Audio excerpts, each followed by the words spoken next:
자, 쉽게 배우는 머신러닝. 자, 시작하겠습니다.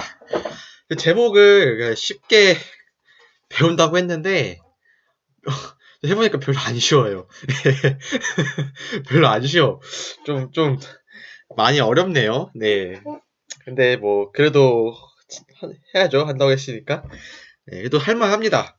그래서 제가 최대한, 사실 이게 교재가 있는데, 그 교재로 내용을 제가 이제 읽고 공부하고 그 내용을 이제 PPT로 정리를 해서 뭐 공부할 겸 지금 올리고 또 지금 제가 하는 학회가 있어가지고 그 학회에서 지금 제가 이제 발표를 할 내용들이에요. 근데 이게 그래서 이번에 그거를 이제 머신러닝을 좀 해보자 해가지고 책을 추천받아가지고 지금 이제 하게 됐거든요. 그래서 유튜브를 지금 찍고 있는데 어 저 해보니까 좀 많이 이거 이게 지금 오늘 하는 게 OT이고 OT인데 OT가 아니에요. 내용이 너무 많아. 그리고 그 뒤에 또 다음에 이제 목차대로 쭉쭉쭉 나갈 건데 이제 머신러닝은 맞는데 이거 쉽지는 않아요. 근데 그치만 할 수 있다. 할 수 있다. 누구와 함께라면 풀러닝과 함께라면 네. 네, 해보겠습니다. 자, 머신러닝. 자, 이런 거 하면은 이제 그것부터 해야죠. 이거 이제 정의 이런 거. 머신러닝. 책에서는 스태티스컬 러닝은 되어 있어요. 근데 스태티스컬 러닝 되어 있는데, 이거는 그냥 머신러닝이라고 봐도 돼요. 근데 이 책에서 정의하는 건 반은 이렇게 되어 있거든요. 근데 이게 조금, 뭔 말인지 잘 모를 건데, 이렇게 생각하면 돼요. 컴퓨터 공학과에서 이제 처음 나온 게, 사실 이제 러닝이라는 단어가, 통계학에서 그렇게 별로 사용을 잘 안 했어요. 근데 제가 알기로는. 근데 모델링이라고 하지 사실 통계학에서 사실 그냥 제일 통계학에서는 가장 의미가 유사한 게 모델링이고 러닝이 처음 나오는 거는 이제 CS에서 나왔거든요. 근데 여기 그 의미를 왜 러닝이라고 하는지 이제 이게 뭐냐면은 이게 반대되는 게 그거예요. 러닝에 반대되는 말은 이제 프로그래밍이에요. 프로그래밍. 이게 왜 그런가 한번 봅시오. 보면은 자, 이거는 여기 아니고 여기 있다. 야, 여기 있다. 여기 자, 우리가 이제 어떤 뭐 예를 들어서 뭐 데이터가 있으면은 이렇게 뭐 이런 거 많이 봤을 거예요. 이런 상자 어 이게 상자 이렇게 F고 여기에 X라는 걸 피드인 하면은 이게 뭐 Y라는 게 나온다. 이게 이제 인풋이가 아웃풋인데 이 F를 짜는 방법이 두 가지가 있어요. 첫 번째는 이제 프로그래밍이죠. 프로그래밍이라는 거는 제가 컴공과는 아니지만, 그러니까 쉽게 말하면은, 뭐, if, 뭐, while, 뭐, 이런 것을 조건부 사용해가지고, x를 내가 받으면은 어떻게 할지를 일일이 다 정해주는 거예요. 뭐가 있을까? 예를 들면 뭐, 이런 거 있겠죠. 이제 계산기잖아. 계산기. 뭐, 학점 계산기, GPA 계산기 해가지고, 뭐, A 받으면은, 뭐, 플러스 3, 플러스 4.0 한다. 뭐, 해가지고, 뭐, 이런 식으로 짜는 게 이제 프로그래밍인데, 근데 이거랑 반대되는 걸로 이제 러닝이라는 거를 이제 머신 러닝이라고 컴퓨터니까 머신을 했겠죠.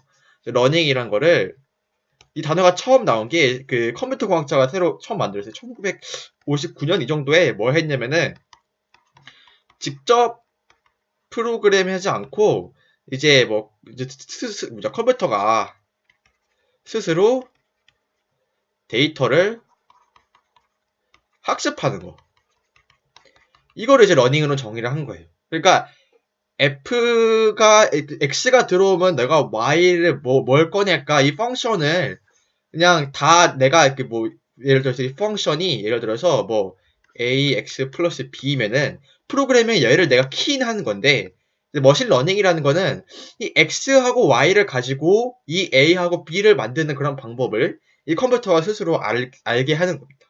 근데 이게 뭐냐? 이게 통계학에서 말하는 바로 이렇게 모델링이에요, 이게. 통계학에서는 이래요. 만약에 이제 뭐냐 y하고 x 이런 데이터셋이 이렇게 쭉쭉 있으면은 이런 게 있겠죠. 여기 뭐 이제 뭐 키, 몸무게 이렇게 있으면은 이제 통계학에서는 이런 걸 가정하죠. 트루 모델이 예를 들어서 이 y라는 게 생성되는 게 어떤 fx 그러니까 x의 어떤 함수에다가 뭐 어떤 뭐 에러텀 얘랑 관련이 없는 그런 에러텀 이런 게 트루 모델을 가정하고 이 x하고 y를 해가지고 이 f를 추정하는 거 이게 바로 통계학에서 말하는 모델링인데 네. 근데 이게 아까 CS에서 말한 머신러닝이랑 되게 비슷해요. 그래가지고 이제 오늘 할 책에서는 이제 스태티스컬 러닝이 나오는데 스태티스컬 러닝 여기 방법론 얘기 되게 많이 나오는데 이게 그냥 CS에서 머신러닝 책에 있는 거랑 비슷해. 똑같아 그냥. 그냥 LDA, KNN, 서포트 벡터 머신, 어쩌고저쩌고 다 똑같기 때문에 이제 저희는 이제 스태티스컬 러닝 머신러닝 똑같이 하겠습니다. 그래서 정의를 한번 얘기를 해봤고요. 네, 정의를 한번 얘기해봤고 어딨지? 요건가? 요거다. 요놈 됐다. 정의를 해봐. 시작 때 이게 요런 게 우리 통계학에서는 요런 게 트루 모델. 결국 이게 가정이죠, 가정. assumption. 트루 모델에 이럴 거라는 가정 넣어놓고 x, y 통해서 얘를 핏하는 거예요. f 요거를 추정한다는 걸 우리가 피팅이라고 해요. 피팅. 통계학에서. 만약에 내 이 가정이 맞으면 어쩌겠어? 이 가정이 맞으면은 이게 피팅한 결과랑 이제 실제 피팅한 y랑 실제 y랑 이제 거리가 좀 많이 좁겠죠? 근데 가정이 되게 막 동떨어졌다 이러면은 이렇게 되겠죠? 뭔 말인지 모르겠으면 걱정하지 마세요. 제가 다 자세히 설명할 거예요. 오늘은 개괄만 할 겁니다. 자, 자, 다음. 자, 그러면 Y estimate F. 그 F를 왜 예측하냐? 궁금하니까 하겠죠. 근데 궁금하니까 하는데, 궁금한 포인트가 달라. 우리 통계학에서는 이제 요거 피팅을 하게 되면 이런 게 나오는데, 여기에서 얘가 궁금하냐? 아니면 요놈이 궁금하냐에 따라가지고 목적이 달라요. 그냥, 얘가 궁금하다는 거는 나는 어떤 블랙박스라는 머신을 만들어서 그냥 이 프레딕션만 쭉쭉 뽑아내고 싶다. 이런 의미입니다. 이게 궁금하다는 거는. 이 경우에는 얘가 뭔지는 상관없어. 그러니까 얘가 막 되게 복잡하고 막 어디 날라다녀도 얘가 알 필요가 없는 거야. 그냥 이것만 쭉쭉쭉 뽑아내면 된다. 그런 거죠. 그런 목적이가 하나가 이게 첫 번째 목적 프레딕션이고요. 이제 만약에 이럴 경우에는 그러면 중요한 거 보겠어. F는 블랙박스 몰라도 돼. 그냥. 그러면 Y를 이제 제대로 뽑았나 이게 문제일 거 아니에요. 근데 제대로라는 걸 우리가 어떻게 평가해? 이거 채점을 하는 방식이잖아요. 채점. 이걸 어떻게 평가할까? 이걸로 하는 거죠. 이론적으로는 이거죠. expectation, squared expectation. 그게 뭐냐면은 요게 실제 답. 이거는 이거는 예측한 거. 이렇게 있으면은 얘네 사이에 거리가 있으면은 걔네들을 제곱을 한 거의 expectation. 이거를 가지고 여기 평가를 하는 건데 얘를 전개해 보면은 이게는 두 가지 파트가 나와요. 이게 왜 이렇게 되는지는 뒤에 가면 자세히 나와 있으니까 지금은 그냥 느낌만 하세요. 이거는 뭐냐면은 내가 F가 정확한가? 즉 이거 트루 모델이죠? 내 예측한 모델이니까 얘 둘 사이의 거리가 얼마인가? 이거랑 그냥 모델 자체에 얘 자체가 갖고 있는 베리언스 그런 거죠. 그러니까 내가 아무리 예측을 잘해도 결국에는 이게 트루 모델이 만약에 트루 모델이 f x 플러스 엡실론이라고 했을 때 이 엡실론은 그냥 이게 그냥 지터링 그냥 떨리는 거야 그냥 실제 생겨먹으면 그냥 그래 왜 이게 스토카스트 프로세스니까 이게 확률 변수니까 그러니까 내가 아무리 요걸 잘 맞춰도 요거까지 맞출 수 없어요 내가 그쵸? 그래서 요거를 우리가 리듀서블 에러로 하고 얘는 이 리듀서블 에러라고 합니다. 예, 그래서 그렇기 때문에 이제 내가 프레딕션이 목표다. 그럼 얘를 줄이는 게 목표가 되겠죠. 그래서 이제 이 프레딕션을 목표로 하는 게 이제 컴퓨터 사이언스에서 이거를 되게 많이 하는데 이때 많이 사용하는 게 요거의 이제 샘플 이퀴블런스가 되게 MS라고 있거든요. 근데 그거를 다시 보겠습니다. 이따가. 그러면 두 번째 목표는 뭐냐? 다음 슬라이드가 잘 안 넘어가. 여기 됐다. 자, 다음 목표는 일단 요거는 봤으니까 근데 이번 목표는 뭐야? 요게 목표인 거예요. 이 관계식 자체가 F가 목표일 거야. 왜 이걸 보고 싶을까? 이 뭐냐면은 단순히 예측망의 문제가 아니라 어떤 x가라는 게 우리가 사실은 x1, xp 이렇게 p개의 변수가 이루어지는 그런 벡터이거든요. xi에 대해서는. 그쵸? 이게 뭐냐면 예를 들어서 만약에 내가 y가 이제 사이트 접속자 수야. 그쵸? 이게 아니 뭐 동영상 뷰나 뭐 이런 거야. 접속자 수, 접속자 수. 얘는 이제 뭐 광고 매출이고 뭐 얘는 뭐 광고 매출이랑 광고 뭐 마케팅 버짓이고 얘는 뭐 그냥 뭐 옷 개수 뭐 상품 개수 뭐 이런 거겠죠. 그러면은 내가 쇼핑몰을 운영한다 했을 때 여기에서 어떤 거가 요거랑 관련이 제일 있냐 그걸 궁금할 수 있잖아요. 그럴 때가 우리 에스티메이트 그럴 때 그걸 알려고 요거를 에스티메이트 하는 게 인퍼런스라고 합니다. 요게 주로 통계학에서 하는 거예요. 통계학에서. 통계학은 다 이거야. 통계학은 이제 이 모델 자체가 중요해요. 왜냐하면 통계를 왜 해? 우리가 가설 검정하려고 하는 거잖아요. 그렇죠? 근데 이제 가설 검정을 하기 위해서는 이 모델식을 우리가 추정하는 게 되게 중요해. 이 가설 검정은 항상 이 트루 모델에 대한 어썸션이 들어가거든요. 그렇죠? 그렇기 때문에 이 통계학에서는 인퍼런스가 되게 중요합니다. 그래서 목표가 프레딕션이냐 인퍼런스에 따라서 방법론이 달라요. 그래서 내가 프레딕션 목표로 하는 거는 진짜 그 모델을 그냥 블랙박스처럼 모델을 잘 몰라도 되니까 네 그냥 Y만 나오는 거고 어찌 보면 이제 우리가 딥러닝이라는 것도 잘은 모르지만 이게 또 인공신경망을 사용하는 거잖아요. 이것도 결국 이제 프레딕션 영역이죠. 예, 우리가 뉴런들 모인 걸 봐가지고 이걸 모델을 어떻게 이해하겠습니까? 그게 프레딕션이고, 그 다음에 이제 인퍼런스에서는 주로 이제 통계적인 방법론이 되게 많이 쓰이죠. 예, 스태티스컬한 방법론이 되게 많이 쓰이는데, 이 책에서는 요거 두 개를 좀 다 포괄해서 다루고 있습니다. 그래서 이런 얘기를 했고요. 자, 이제 그러면 F를 어떻게 추정하는가? 이제 추정하는 게 방법이 있어요. 그러니까 우리가 트루 모델이 y는 fx 플러스 엡실론이라고 쳤을 때, 이걸 우리가 이제 가정을 하는 거예요. 어썸션. 이 가정을 하는 것 자체가 이제 방법론을 모델을 짜는 거고 이게 뭐냐면은 방법론을 선택하는 거예요.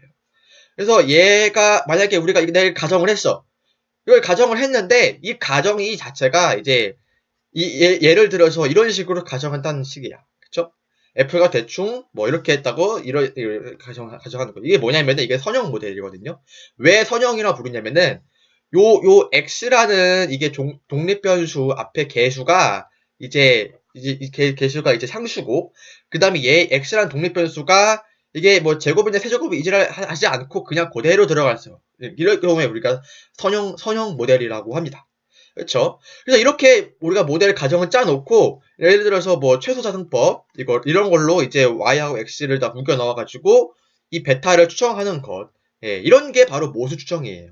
이 모수 추정에서는 이 모수에 대해서 그러니까 우리가 이제 그 트루 모델에 대해서 가정을 할 때 결국 얘는 뭐냐면은 뭐랑 똑같냐면은 어떤 셋 오브 베타 얘네들을 추정하는 거랑 똑같게 되겠죠. 그쵸? 그렇기 때문에 모수를 추정하는 게 곧 모델을 추정하는 거라 해가지고 모수 추정 방법이 있습니다. 그러니까 얘는 뭐냐면은 그냥 이게 딱 추정을 해가지고 피팅해서 나오면은 그냥 이 베타 계수가 쭉쭉 나오기 때문에 이해하기 편하죠. 그래서 예를 들어서 막 얘가 되게 높아. 그러면 얘가 지금 뭐 되게 뭐 요양이 되게 크겠구나. 쉽게 말하자면 물론 요거의 이제 스탠다드 에러나 이런 거 다 봐야겠지만은 근데 그렇게 뭐 볼 수 있고 이렇게 우리가 해석을 할 수 있잖아요. 그쵸? 근데 만약에 이게 단점이 뭐냐면 애초에 내가 모델을 가정을 해먹은 게 틀려. 그러니까 나는 이렇게 뭐 이런 식으로 선형으로 가정했는데 실제로는 관계가 막 이지랄 나는 거야. 그러면은 이게 되게 막 그런 가정 자체가 틀려버리니까 이게 피팅이 잘 안 되겠죠. 그렇다고 해가지고 이렇게 너무 이렇게 데이터만 봐가지고 너무 유연하게 모델을 가정해버리면은 복잡할 뿐더러 트레이닝 데이터가 다르면은 이제 막 되게 다르겠죠. 만약에 뭐 이런 데이터에서는 요렇게 피팅되고 저런 데이터에서는 요렇게 보면요 요렇게 피팅되고 뭐 이러면은 곤란하잖아요. 그쵸? 그래서 모수 추정법에는 이런 장점과 단점이 있어요. 그래서 우리가 앞으로 이제 이런 방법들을 볼 거고 첫 번째가 모수로 추정하는 거면 두 번째는 그냥 비모수 추정인데 그 전에 예를 보면은 이렇게 요거는 이제 그거야 이제 산점도인데 이게 x1이고 이게 x2고 이게 y예요. 얘가 우리의 종속 변수. 그래서 우리가 설명하고자 하는 설명하고자 하는 것이고 이거는 설명할 것 같은 그런 변수들입니다. 만약에 이제 탄점도가 x, y 이렇게만 있으면 요렇게 찍히는데 이제 우리가 이제 이거는 이제 변수가 두 개 있으니까 요렇게 찍힌 거를 요렇게 아저씨가 이렇게 그림을 그린 거예요. 이게 다 책에 있는 그림이에요. 책에 있는 그림. 내가 그린 게 아니고 책에 있는 그림인데 이제 모수정하는 경우에는 이렇게 점이 뚜뚜뚜뚜뚜 찍혀 있을 때 이제 만약에 우리가 OLS 방법을 한다면은 여기다 하이퍼플레이 딱 그리는 거예요. 하이퍼플레이는 뭔가요? 하이퍼플레이는 이게 3차원 공간이잖아. 근데 거기 3차원 공간에서 3 빼기 하면 2지. 2차원 도형을 우리가 하이퍼플레인이라고 그래요. 그러면은 평면에서 하이퍼플레인은 이게 선이겠죠. 그죠? 그죠? 하여튼 뭐 그런 걸 그런 거고 하여튼 이렇게 해가지고 선을 딱 이게 평면을 딱 그려가지고 추정을 하는 게 모수 추정 방법이다. 그럼 얘는 이제 그거죠.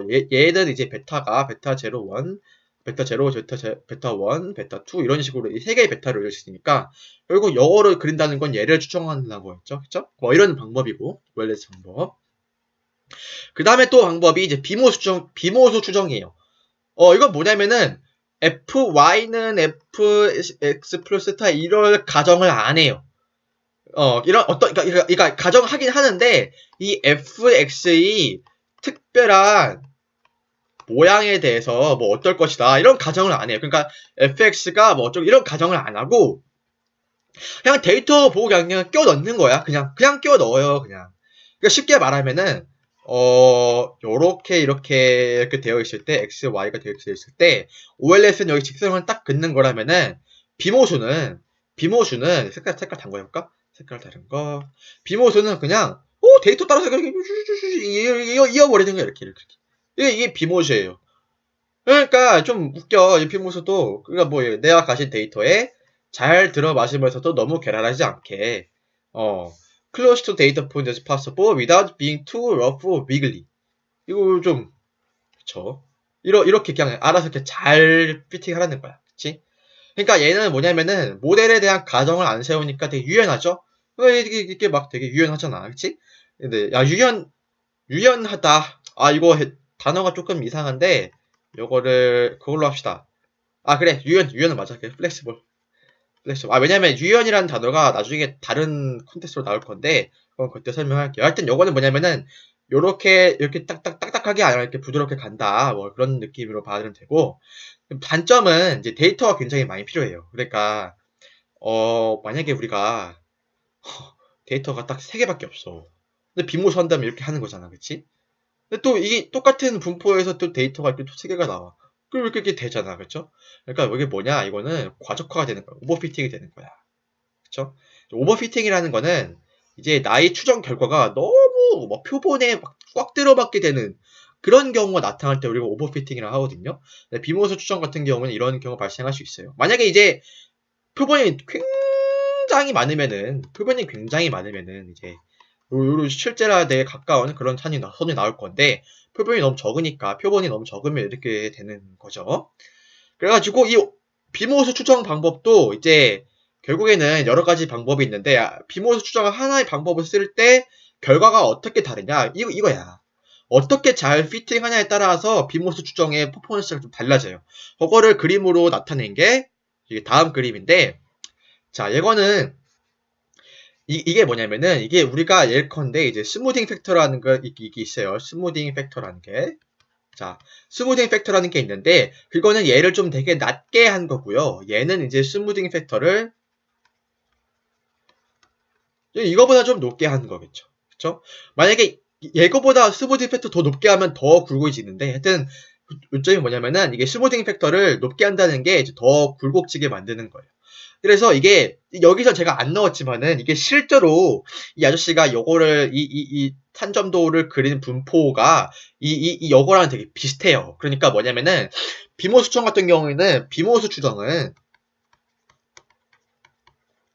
실제 분포가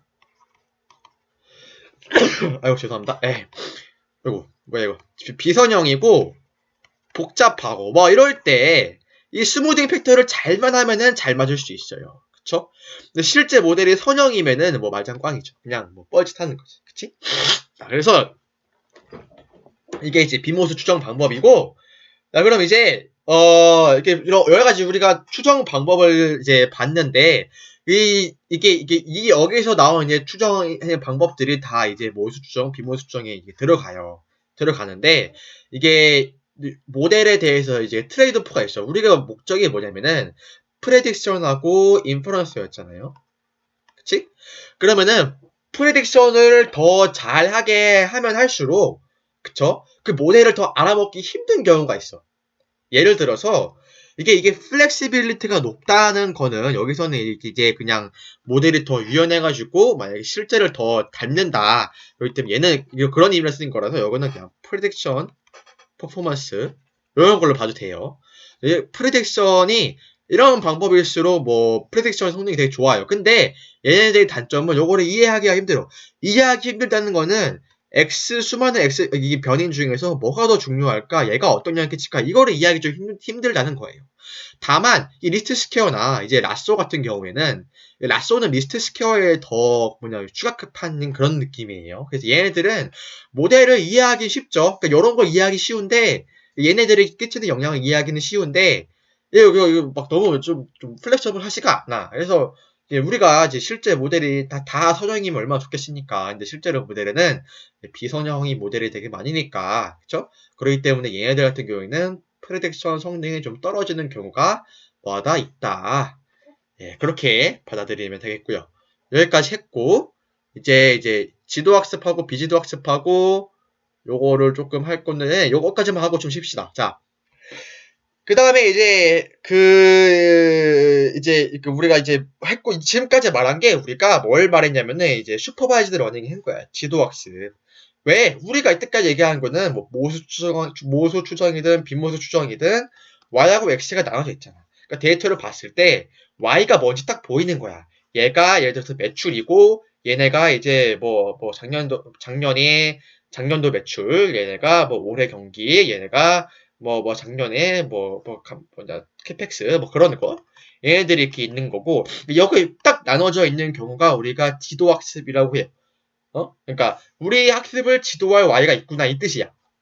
근데 데이터가 있는데 Y는 없고 X밖에 없어. 그러니까 예를 들어서 조회수 같은 건 없고 뭐 동영상 길이, 동영상 업로드 시간, 뭐 댓글 수 뭐 이런 거밖에 없어. 이럴 때에는 우리 학습을 지도할 그게 없어요. Y가 없어. Y가 없다는 건 뭐냐?